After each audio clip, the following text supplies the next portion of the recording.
Dice que le entregan el libro del profeta Isaías y al desenrollarlo encontró el lugar donde está escrito: el Espíritu del Señor está sobre mí, por cuanto me ha ungido para anunciar buenas nuevas a los pobres, me ha enviado a proclamar libertad a los cautivos y dar vista a los ciegos, a poner en libertad a los oprimidos, a pregonar el año del favor del Señor.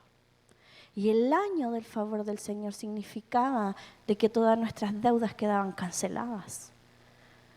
Y más encima se manda la frase, luego enrolla el libro, se lo devolvió al ayudante y se sentó. Todos los que estaban en la sinagoga lo miraban detenidamente y él comenzó a hablarles: hoy se cumple esta escritura en presencia de ustedes. Y ahí los fariseos cortaron vestidura y queda la patada porque lo que estaba leyendo era una profecía del Mesías. Por lo tanto, Jesús estaba diciendo: yo soy el cumplimiento de eso. Y el reino de Dios se ha acercado. Y ahí queda la embarrada. Y eso, queridos, es la descripción de cómo Jesús vino a hacer justicia. Antes, incluso Juan el Bautista, que fue el que fue enviado a preparar el camino, él fue el que lo declaró, Jesús lo ejecutó. Y cuando iban a bautizarse donde Juan el Bautista, y él les hacía este llamado de arrepentimiento: den frutos. Vamos a hablar igual de eso. La justicia tiene que ser algo visible. Por lo tanto, igual está muy relacionada con los frutos. Y por lo tanto, en un pueblo que llevaba mucho tiempo obedeciendo la ley y que les tenían que decir, muy mentalidad de esclavo, que te tienen que dar la lista para saber cómo comportarte, qué es lo que tengo que hacer. No estaban acostumbrados, estaban solamente acostumbrados a recibir órdenes y a que les dijeran lo que tenían que hacer. Muy mentalidad de esclavos. Entonces, en medio de todo eso, les pregunta en el versículo 10 del capítulo 3, le preguntan a Juan el Bautista: entonces, ¿qué debemos hacer? Le preguntaba a la gente. Y fíjense lo que responde Juan el Bautista. Dice: el que tiene 2 camisas debe compartir con el que no tiene ninguna, les contestó Juan. Y el que tiene comida debe hacer lo mismo. Llegaron también unos recaudadores de impuestos para que los bautizara. Maestro, ¿qué debemos hacer nosotros? Le preguntaron. No cobren más de lo debido, les respondió. ¿Y nosotros qué debemos hacer? Le preguntaban unos soldados. No extorsionen a nadie, ni hagan denuncias falsas, más bien confórmense con los que le pagan. ¿Qué es lo que estaba anunciando Juan el Bautista? Lo mismo que Jesús estaba proclamando en Lucas 4. Obras de justicia. Den, no extorsionen, no opriman. ¿Qué es lo que Jesús vino a hacer? Traer libertad a los cautivos, a los oprimidos, apertura de cárcel. Era exactamente lo mismo. Como les decía, pero ¿por qué anhelamos tanto la justicia? Y tenemos que entender que al final la justicia que Jesús vino a traer es una justicia de restauración. No tenía que ver con las ascuas de fuego que nosotros esperábamos, sino que tenía todo que ver con devolverles lo que el pecado les había quitado. Pero ¿por qué anhelamos tanto la justicia? Porque es nuestra naturaleza real. Se nos debiese revolver el estómago ante ver situaciones injustas, ante ver a una viuda sola, ante ver a un huérfano solo, ante ver a gente pobre, ante ver situaciones injustas. Un hijo del rey se le va a revolver el estómago porque es nuestra naturaleza real. Y es porque el Salmo 97:2 dice: la rectitud y la justicia son la base de su trono. Es normal que eso nos revuelva el estómago y nos despierte, pero de la forma en que hemos concluido eso, es que hemos concluido mal. Porque lo que concluimos nosotros con justicia no tenía nada que ver con la justicia restauradora de Jesús, sino esperar este castigo del cielo. ¿Sí o no? Seamos sinceros. Cuando alguien te hace mal, ¿qué es lo que tú esperas? Las penas del infierno para esa persona. Tú no esperáis que haya benevolencia, no esperamos que haya misericordia. Pero lo que Jesús nos quiere llevar, y antes estábamos cantando, se ha entronado el adoro. Ay, estoy cantando. Tápense el oído. Tápense el oído. Lo triste es que no es algo que lo solucione el agua. Bien, pero lo cantábamos tan fuerte. Pero sin embargo, lo que afirma el trono de Dios es la rectitud y la justicia. ¿Pero qué justicia? ¿Esa justicia castigadora o la justicia del modelo de Jesús? Porque veamos los paralelos y vamos a ver cómo Jesús actuaba ante nuestra supuesta justicia y ante los que realmente hacían la justicia de su modelo. Lucas 12:45 vemos a un siervo infiel, ¿ya? Pero fíjense la particularidad de ese siervo infiel en su momento, en su inicio. Lucas 12, y voy a partir un poquito antes por el 42, dice: respondió el Señor: donde se hay un mayordomo fiel y prudente, a quien su señor deja encargado. ¿Cómo era el mayordomo en su inicio? Fiel y prudente. Y hay una parte de la Biblia igual que dice: al que se le da un encargo debe ser digno de confianza. Por lo tanto, ese hombre estaba siendo digno de confianza. Por algo el Señor le estaba... ahora tenemos que entender que es una parábola, ¿ya? Por algo le estaba encargando que administrara. Y dice que su señor deja encargado de los siervos para repartirles la comida a su debido tiempo. Dichoso el siervo cuyo señor al regresar lo encuentre cumpliendo con su deber. Les aseguro que lo pondrá a cargo de todos sus bienes. Pero ¿qué tal si ese siervo se pone a pensar: mi señor tarda en volver? Y luego comienza a golpear a los criados y a las criadas y a comer y a beber y a emborracharse. El señor de este siervo volverá al día en que el siervo menos lo espere y a la hora menos pensada. Entonces lo castigará severamente y le impondrá la condena que reciben los incrédulos. Vamos a un paralelo en el Salmo 146, que habla el salmista con respecto a la justicia. El Salmo 146, versículo 7 dice: el Señor hace justicia a los oprimidos. ¿Se dan cuenta? Lucas 4. Da de comer a los hambrientos y pone en libertad a los cautivos. ¿Y qué estaba haciendo el mayordomo? Todo lo contrario. Estaba oprimiendo a los siervos y en lugar de dar de comer, estaba él bebiendo y derrochando. Estaba siendo injusto. Pero en su inicio era un hombre confiable. ¿Y saben qué es lo heavy de esto? Que cuando vuelve el administrador, reprobó severamente a ese hombre. Porque les dice: ¿qué hiciste? Te tengo que tratar como un incrédulo y vas a recibir el castigo como un incrédulo. Igual que un incrédulo. Entonces tenemos que entender, amados, que Dios se toma muy en serio sus obras de justicia y su modelo de hacer justicia. Porque si no lo estamos haciendo, es heavy, vamos a ser tratados como un incrédulo.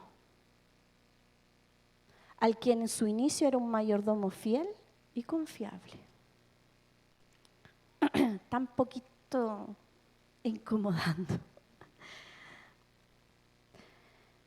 Lucas 16, del 10 al 12, es una parábola muy controversial que podríamos tan solo una prédica hablar de eso, pero solamente me voy a enfocar en la parte en que este mayordomo que hacía tampoco hizo buena administración de lo que se le había encargado. Iba a perder su puesto. estaba cobrando de más, pero cuando empieza a cobrar justamente y el administrador vuelve y lo haya haciendo así, le dice, alaba la astucia de ese hombre. Y ahí hay mucho que decir de esa parábola, pero quiero que queden con esta parte, en la que dice que el que es honrado en lo poco, también lo será en lo mucho. Y el que no es íntegro, y esa palabra no es íntegro, también está traducida como injusto. Por lo tanto, tu integridad, familia, nuestra integridad, tiene mucho que ver con justicia. Cuando no estamos siendo íntegros, tampoco estamos siendo justos. El que no es íntegro en lo poco, tampoco lo será en lo mucho. Y luego en la puerta estrecha, en Lucas 13, dice que entonces dirán, comimos y bebimos contigo y tú enseñaste en nuestras plazas. Pero él les contesta, les repito que no sé quiénes son ustedes. Apártense de mí todos ustedes, hacedores ¿de qué? De injusticia. ¡Wow! Dios se toma en serio la injusticia. Dios se toma en serio su modelo de hacer justicia, y cuando no lo hacemos, somos reprobados terriblemente. Entonces, mientras nosotros estamos preocupados en la injusticia que nos pasa a nosotros y no estamos operando bajo la justicia de Dios, debiésemos preocuparnos más de eso. Porque esa parte, cuando les dicen no los conozco, fíjense que ellos dicen, comimos contigo, te escuchamos enseñar en las plazas. Por lo tanto, escucharon el mensaje, pero no lo hicieron. Comieron con él, hubo intimidad, pero parece que no fue suficiente. Frutos. Hay mucho que decir entonces sobre eso. ¿Quieres justicia? ¿Tienes sed de justicia? Sé justo, seamos justos. ¿Quieres que sean veraz contigo? Sé verdadero. Porque en realidad, Salmo 37, 28 dice, no he visto un justo desamparado. Pero ¿qué es lo que nos está pasando entonces? Es que a veces solamente somos como Jonás. Jonás y Nínive es una enseñanza muy profunda que también hay mucho que hablar solamente de eso. Pero quiero que vean esta parte. Nínive era un pueblo opresor, muy injusto. Necesito un pañuelo. Ay, perdón.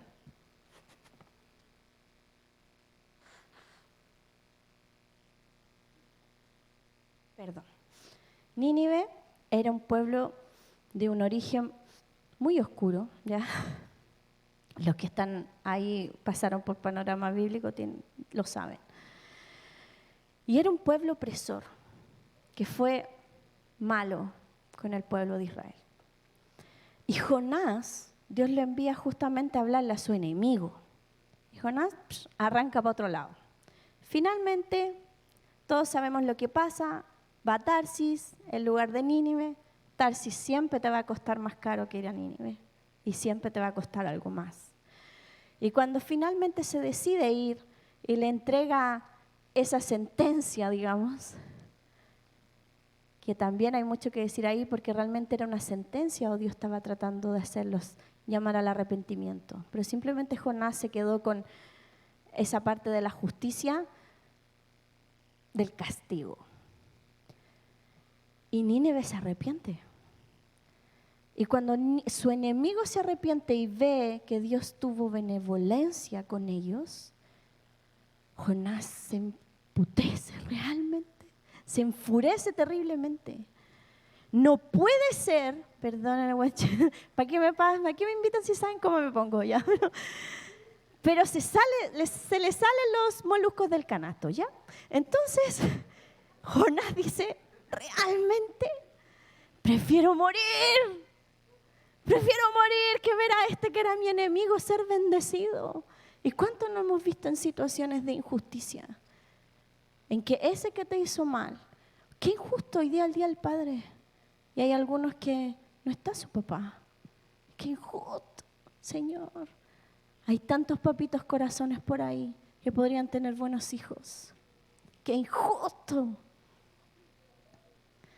Y el mío que yo lo amaba tanto, ya partió. Qué injusto.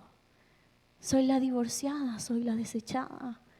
Cuando hay otras que engañan al marido y parece que hay que ser malo para que te pasen cosas buenas. ¡Qué injusto! Prefiero morir que verlos bendecidos. Nuestra cosmovisión de justicia. ¿Quieres ver justicia en tu situación? Padres sin hijos, ¿quieran ver justicia? Sean ustedes los padres de otros. Necesitamos sacar urgentemente el espíritu de orfandad de la iglesia para pasar a niveles mayores. ¿Eres la desechada? Abraza. Abraza. No rechaces a tu hermano. Sé la que abraza. Haz obras de justicia. Haz el modelo de Jesús. Estás entrampado en una situación en la que se levantó una calumnia en tu contra. Hermanos conspiran contra mí. Herencias de por medio. Uf, ¿cuántas? Aquí amigos abogados tienen mucho que decir acerca de la justicia. Demandas. Y a veces parece que uno los ve mejor. Pero la verdad es que hay esperanza para los que sí practican la justicia al modelo de Dios. Y es que yo nunca he visto un justo desamparado. Nunca he visto un justo desamparado. ¿Y quieres que te diga más? A veces no solamente somos Jonás. Hay áreas en las que nosotros también somos Nínive. En las que sí hubo justicia para nosotros, pero para el que está al lado no. Entonces tienes que entender también que tampoco no hay un justo, ni siquiera uno. Porque hay áreas en las que tal vez sí, por ejemplo, yo no tuve un papá presente. Y puedo decir que injusto, yo no pedí nacer. Pero hay otras áreas en que tal vez yo sí he sido Nínive para otros. Y yo creo que les he contado a algunos cuando hablamos de intercesión. Y les conté de una oración a la que me sentí muy tentada a orar injustamente por mi hija la Elizabeth cuando nació. El bebé que estaba al lado, la mamá que estaba al lado mío, cuando vuelve de la anestesia, volvió muy mal. Las que han pasado por ese proceso de cesárea, a veces no vuelves bien del posoperatorio. A veces te quedas muy dormida. A veces no puedes responder tan bien, te tirita el cuerpo para atender a tu bebé recién nacido. Y solo habían pasado un par de horas y llega la matrona y se lo lleva veloz. Yo no vi nada, solo estábamos en una pieza y te separa la cortina. Y a ella la cambian de pieza, estaba muy mal. Finalmente ese bebé falleció. Ese bebé duró un par de horas y murió al lado mío. Y yo me quedé sola en esa pieza esa noche. Y fui tentada de verdad, pesqué a mi guagua y me puse a orar. Y dije, Señor, y le leí el Salmo 91. Ojo ahí, puedes tener oraciones muy guiadas por la palabra, pero si lo hiciste desde un corazón injusto, ahí no es. Y abracé a mi hija y dije, Señor, Jehová es tu pastor, nada te faltará. Y empecé a orar y obviamente era de noche, era como, ay, lo único que quería era pescar mi guagua y salir corriendo. Para peor estábamos en tiempo, a mí se me ocurre tener bebé en tiempo de pandemia. Y el Seba no podía estar y hoy estaba muy desesperado. Y en medio de todo eso empecé a orar y empecé a declarar sobre ella, y caerán a tu lado 1000 y 10.000. Y ahí como que se me achicó el corazón. Dije, no puedo orar esto. No puedo ser injusta. Aún orando la palabra, literalmente al lado mío, no cayeron 1000 ni 10.000. Cayó uno y me dolió el corazón. Porque yo dije, esa mamá, más encima después me entero, fue todo un revuelo ese día en la noche. Era su primer hijo. Y ella era mi tercera. Tal vez para esa mamá, en su cosmovisión de lo justo e injusto, qué injusto. ¿Por qué me pasó a mí y no a ella? Qué injusto. Ella tiene 2 hijos, se pudo haber consolado con ellos. El mío era el primero. Preparé su ropa, su cuna, su pieza, no lo sé. Yo llegué con mi bebé a la casa y tenía todo y no dejaba de pensar en esa mujer. Hasta el día de hoy hay veces que, momentos puntuales, cuando la hija cumple años, digo, esa mujer debe estar recordando hoy un día como este, mi hijo partió. Y yo estoy celebrando un cumpleaños. Hay situaciones en tu vida en las que puedes ser Jonás, pero hay situaciones en tu vida que tú has sido Nínive también y que has recibido favor de Dios en ciertas áreas. Tal vez eres la infértil que quisiera tener hijo. Eres Jonás. ¿Y por qué esa que es pro aborto es tan fértil y lo quiere desechar? ¡Qué injusto! Pero tal vez tú fuiste o tu matrimonio fue el restaurado por una infidelidad y a ti sí te lo perdonaron, pero a ese otro no. Has tenido situaciones en las que has sido Jonás y Nínive. Porque en realidad tienes que saber que no hay justo ni siquiera uno. Entonces nuestra cosmovisión de la justicia tiene que cambiar. Y si queremos adorar tan fuerte esa canción, que Dios se ha entronado en la adoración de 1000 generaciones y no estás haciendo actos de justicia como las que Jesús hizo, eres un címbalo que retuena. Porque su trono se sostiene en rectitud y justicia. Qué injusta esta situación. Yo soy tan fiel y me fallaron. Pero te aseguro que a lo mejor tú eres la que hoy día puedes celebrar con tu mamá o con tu papá. Pero eres Nínive para otro en otras situaciones. Cada vez que el hombre trata de hacer justicia por sus propios medios, cada vez que tratamos de hacer justicia por nuestros propios medios, la embarramos heavy. Y cada vez que lo hemos querido hacer, Jesús los reprendió fuertemente. Veamos Lucas 9 del 52 al 56, ¿qué dice? Los discípulos, la gente no quiso recibirlos. Pero no quieren parafrasear, quiero irme a la cita. Estaban en una situación en la que, parece que no era Lucas ese, pero estaba con los discípulos y sí, era Lucas 9, perdón, ya. Qué mal la profe de Lucas. Dice que estaba a punto de ir camino a Jerusalén y en el paso tenían que buscar alojamiento. Y obviamente en el contexto histórico hay una rivalidad bien fuerte entre los samaritanos y los judíos, ¿cierto? Y para el que quiera entender mejor, inscríbase a Panorama Bíblico el próximo año. ¿Ya? Entonces, busquen por mientras Lucas 9 y váyanse ahí al versículo 52.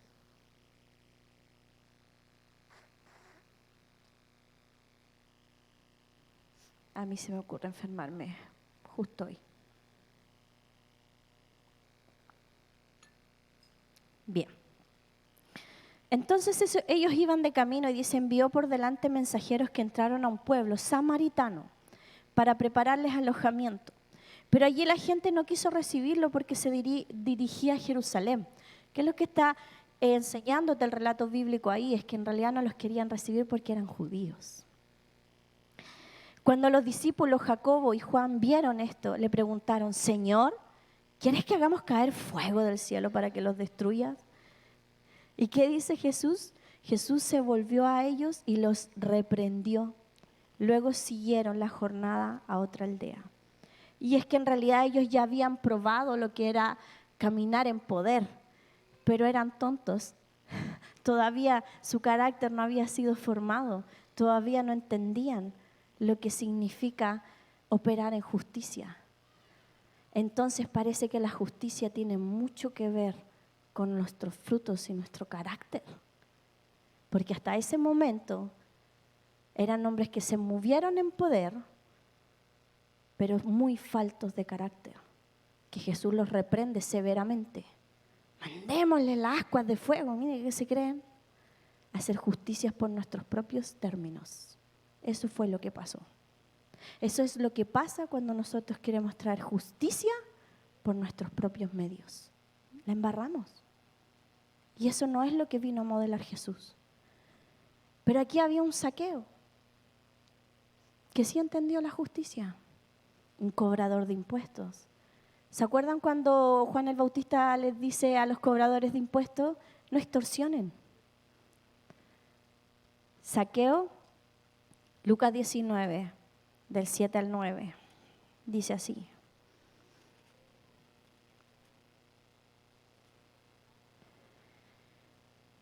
Zaqueo dijo resueltamente. Voy a empezar un poquito antes porque todos nos recordamos de esa canción. Zaqueo, bájate, apúrate ya. Entonces Zaqueo baja enseguida. Tengo que quedarme hoy en tu casa. Así que se apresuró a bajar y muy contento recibió a Jesús en su casa. Al ver esto, todos empezaron a murmurar. ¿Ha ido a hospedar a un pecador?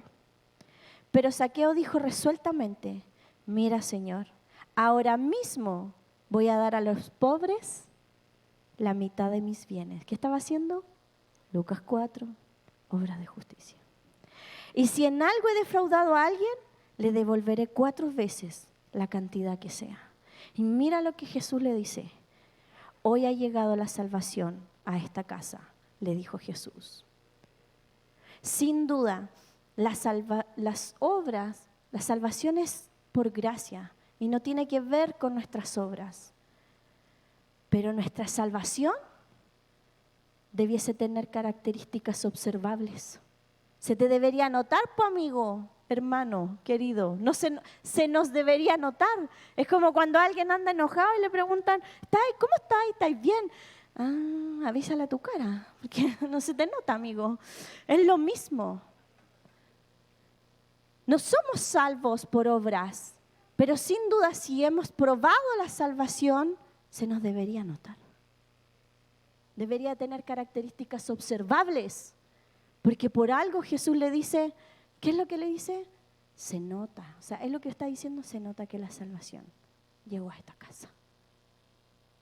Muchos lo han entendido al revés, creen que Zaqueo por haber hecho eso obtuvo salvación y no. Sino que cada vez que entendemos el modelo de justicia, de restauración de Jesús, se nota que a ese lugar ha llegado salvación. Se nota que a nuestras vidas ha llegado salvación. Porque si estamos llenos, ayer escuchaba un poquito la prédica que tuvo Charles Bello, no sé si lo dije bien. Le dice que si estamos llenos del Espíritu Santo, los frutos del Espíritu se nos deberían notar. Amor, gozo, paz, paciencia, benignidad, bondad, fe, mansedumbre. Si estamos llenos del Espíritu Santo, y es porque hemos sido salvos, el Espíritu Santo habita en nosotros, se nos debería notar. Debería de verse y se ve a través de los frutos. Pero si seguimos siendo los mismos tontos, que nos seguimos enojando, que no tenemos control de la ira, que nos agarramos mucho por cualquier cosa, qué sé yo, impacientes, todo lo contrario a los frutos del Espíritu, amigo, tal vez la salvación no ha llegado a tu vida. Tal vez la salvación no ha llegado a nuestras vidas, porque no se nota. Y debiese notarse. Porque Dios condena severamente, sí, a los que no hacen actos de justicia. No los conozco. Como cuando tú enseñaste a tu hijo a no mentir y en la casa no se miente y le has enseñado, no sé, buenos hábitos. Y de repente te mandan a llamar del colegio que el cabro chico anda haciendo otras cosas que nada que ver. Es como que tú vas y dices, te desconozco. O sea, vean esa palabra así, te desconozco. Tú no eres mi hijo. No le digo eso, por supuesto, pero sí, no quiero causar traumas en nadie. Pero Jesús te está diciendo, te desconozco. Apartados de mí, hacedores de injusticia. Mayordomo infiel, que fue fiel y confiable, Pero si no hizo lo que yo le mandé a hacer, el modelo que yo modelé de cómo hacer justicia, te tengo que tratar como un incrédulo y vas a recibir castigo como tal. Parece que Dios se toma en serio la obediencia. Porque si no tenemos esos frutos, tal vez seríamos tontos con poder, como los discípulos hasta ese momento. Tal vez solo somos personas tan faltas de carácter que sanan personas y echan fuera de demonios, pero no los conozco. No eres veraz, no eres justo, te desconozco.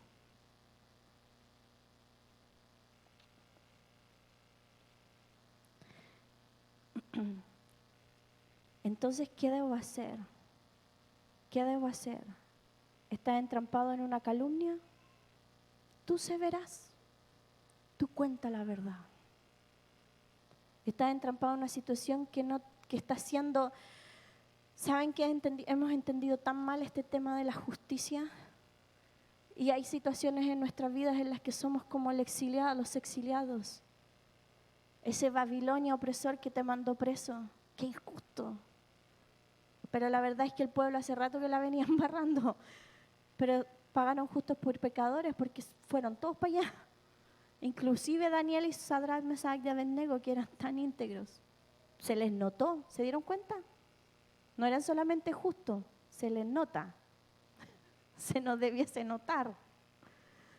Aún en medio de oscuridad, aún en un pueblo idólatra, en un pueblo que era tan injusto. Cuando Jeremías les profetiza, les dicen, ¿saben qué? Cuando yo los mande para allá, no me dejen en vergüenza. Ya, esto es versión funny, ¿ya? Pero en realidad lo que la Biblia dice en Jeremías 29:7 es que procuren la paz de la ciudad a la cual los hice transportar y rogad por ella a Jehová, porque en su paz tendréis vosotros paz. Qué raro. Qué rara situación de hacer justicia. Pero la verdad es que nosotros somos peregrinos también aquí. Y a veces nos creemos la resistencia, los rebeldes que tenemos que luchar, ¿no? Procura la paz en la ciudad en la que estás. No eres la resistencia. La forma de hacer resistencia es hacer obras de justicia. Ese era el modelo de Jesús. ¿Quieres hacer justicia? Restaura a las personas. Usa tus dones para restaurar las injusticias y devolverle lo que el pecado le quitó. No los podemos enterrar, porque si los enterramos somos igual que el infiel. Entonces, bendice el lugar en el que estás sujeto a injusticia. El trabajo está siendo súper opresor para mí. Qué injusto, me están haciendo acoso laboral. Haz obras de justicia ahí. Porque te aseguro que haciendo justicia vas a sembrar justicia. Y la palabra dice que no he visto a un justo desamparado, ni siquiera. Y primera de Pedro, para los que nos calumnian, y que esperamos las ascuas de fuego y las penas del infierno, para esas personas que han sido tan injustas con nosotros. Primera de Pedro 2, desde el versículo 12 dice: mantengan entre los incrédulos una conducta tan ejemplar que aunque los acusen de hacer el mal, ellos observen las buenas obras de ustedes y glorifiquen a Dios en el día de su visitación. Y le empieza a dar una serie de consejos, pero finalmente en el versículo 16 y 17 de ese mismo capítulo dice: eso es actuar como personas libres, que no se valen de su libertad para encubrir su maldad, sino que viven como siervos de Dios. Den a todos el debido respeto, amen a los hermanos, teman a Dios, respeten al Rey. ¿Y se acuerdan lo que le hablé del trono de Dios? El trono de Dios, la rectitud y la justicia sostienen su trono. Te está diciendo que cada vez que tú haces justicia estás dejando que el Rey gobierne ahí. Respeta al Rey. Hay una situación injusta, haz obras de justicia, porque estás asentando el trono de Dios en ese lugar. ¿Te están calumniando? Tú se verás. Porque ahí estás dejando de que el trono de Dios opere en justicia. Y no hagas justicia por tus propios medios. No lo hagas.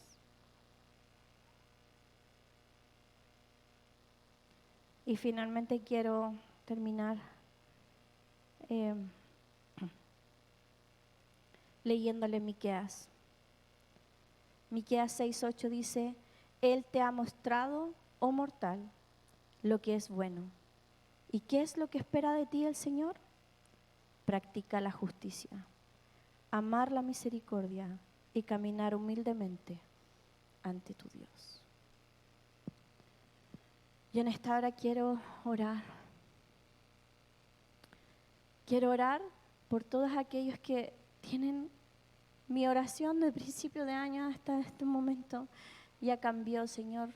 Realmente yo sé de que tú no le debes a nadie y de que no hay un justo, ni siquiera uno. Si tú estás en una situación de injusticia y te cuesta abrazar esto, hoy día ya tú sabes. Te ha mostrado, oh mortal, lo que es bueno y qué es lo que espera de ti el Señor. Practica la justicia, ama la misericordia y camina humildemente ante tu Dios. De esa forma tú vas a sentar el trono de Dios y vas a ver cómo la justicia opera ahí. Yo quiero orar por ti en esta hora, para que en el nombre de Jesús caigan todos vestigios de hacer nuestra propia justicia. Y si lo quieres dejar aquí adelante, eres bienvenido. Si tú quieres sacar estas vestiduras, nuestros trapos sucios, nos dice en una parte, nuestras justicias son trapos de inmundicia. Cuando nosotros queremos por nuestros propios términos determinar lo que es justo y no, son trapos de inmundicia, no tienen nada que ver con la justicia de Dios. Y ya no quieres luchar más con cargar ese yugo pesado. Señor, quiero ascuas de fuego, la pena del infierno. Señor, hazme justicia. Suéltalo, suéltalo. Y si quieres pasar, vamos a orar por ti. Y si alguien está enfermo, hermanos, también ayúdenos a orar por el enfermo, porque cuando ponemos a disposición de ellos nuestros dones, también estamos revirtiendo la injusticia que está operando ahí. Dios no te quiere ver enfermo, ya lo sabemos. Dios no te quiere ver deprimido, no te quiere ver así. Y si quieres simplemente una oración guiada, porque Señor, porque todavía tienes la mentalidad de Jonás, me han hecho tanto daño, pero yo lo único que veo es que hay solamente justicia para el que lo está haciendo mal. Tú eres la mamá que tiene el hijo enfermo y mi hijo es tan rebelde, yo he sido tan buen padre, y tienes sed de justicia en eso, porque ves padres tan perversos con hijos tan buenos. Qué injusto, qué injusto. Y quieres deshacerte de tus ropajes de injusticia. Lo puedes hacer. Señor, oramos en esta hora. Padre, sean desvestidas nuestras vidas, Señor, delante de ti. Y renunciamos a decidir por nuestras propias cuentas lo que es bueno y lo que es malo. O hacer como esos discípulos. Señor, oro para que les caiga fuego del cielo para ese que me hizo mal. Suelta, deja de hacer y cobrar tú, por tu mano, justicia, sino que al que te ha calumniado, anda verazmente, porque haciendo esto vas a callar la boca de ellos. Oro por los que están oprimidos en esta hora, porque por cualquiera que sea tu situación familiar, laboral, lo que sea, que esté operando una injusticia, yo oro, Señor, en el nombre de Jesús. No para que tú digas, Señor, hazme justicia, sino haz justicia. nosotros hagamos justicia, seas impulsado poderosamente a hacer lo que Jesús hizo en medio de esta situación, porque vas a permitir que el trono de Dios se asiente ahí y lo vas a ver, y lo vas a ver, y lo vamos a ver. Yo lo he visto y he sido tan Jonás como tan Nínive en otras situaciones en las que yo he sido la Nínive para otros y ha habido gracia para mí en esa situación. Pero si haces así, la justicia que Jesús modeló, va a significar, va a ser demostrable, se te van a ver en los frutos y va a significar que a ese lugar ha llegado salvación. Así que, Señor, yo oro en el nombre de Jesús por cada uno, Señor, que se siente oprimido en distintas situaciones. Oro, Padre, en el nombre de Jesús por esa mamá que está viviendo situaciones injustas. Oro para que ella aprenda a hacer justicia y pueda entronarte a ti en ese lugar. En el nombre de Jesús. Oro, Señor, en esta hora por los que están teniendo problemas laborales, por los que están teniendo acoso laboral, por los que sufren bullying. Qué difícil es decir a nuestros hijos, ¿sabes qué? No, tú no hagas eso, opera en justicia. Pero la verdad es que cada vez que ellos operan así, están haciendo que el trono de Dios reine ahí. Y respeta al rey. Eso dice Primera de Pedro. Y respeta al rey. Y respeta al rey. Cuando Claudia hablaba aquí adelante, lo que pasó, el servicio, el amor, en medio de un funeral. Yo estuve en una de esas reuniones y créanme que en un momento dije, si el Espíritu Santo deja la pata aquí en un funeral. ¿Sabe lo que estaba operando ahí? Que cada vez que estábamos haciendo amor, servicio, estamos dejando de que su justicia opere. Y sin duda el rey es el que se sienta en ese trono. Por eso no es de extrañarnos que sus familiares y personas quieran volver, porque se vuelve deseable. Me gusta eso. Me gusta esa forma en la que Jesús vuelve, nos saca, nos restaura de lo que el pecado nos quitó. Suelta perdón si así tiene que ser, pero haz también tú tu parte. Sé justo, sé justo, sé justo. Gracias, Señor. Gracias, Señor.